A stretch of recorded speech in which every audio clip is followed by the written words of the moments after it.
Operation Kagar ముగిసిన Maoist లొంగుబాట్లు కొనసాగుతూనే ఉన్నాయి. ఇవాళ కేంద్ర కమిటీ నుంచి మరో 2 వికెట్లు పడిపోయాయి. కేంద్ర కమిటీ సభ్యుడు పసనూరి నరహరి ఆయన భార్య ధనమ్మ తెలంగాణ డీజీపీ సివి ఆనంద్ ఎదుట లొంగిపోయారు. జనజీవన స్రవంతిలోకి వచ్చే మావోయిస్టులకు పునరావాసంలో భాగంగా నరహరికి 25 లక్షల చెక్, ధనమ్మకి 20 లక్షల చెక్ అందించారు డీజీపీ ఆనంద్. వరంగల్ జిల్లాకు చెందిన నరహరి ప్రస్తుతం మావోయిస్టు కేంద్ర కమిటీ సభ్యుడిగా ఉన్నారు. అంతకుముందు జార్ఖండ్ సెక్రటరీగా కూడా పనిచేశారు. మొత్తంగా 40 ఏళ్ల పాటు సాయుధ పోరాటం చేస్తూ అజ్ఞాతంలో ఉన్నారు.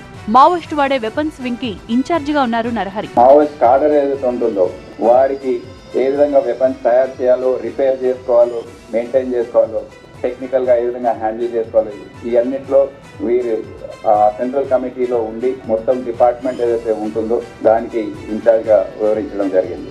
మారిన పరిస్థితుల నేపథ్యంలో తాము జనజీవనంలో కలవడం మంచిదన్నారు. ఇప్పటికే అజ్ఞాతంలో ఉన్న మిశ్రీ బిశ్రా దాదా గణపతి కూడా లొంగిపోవాలని సూచించారు నరహరి.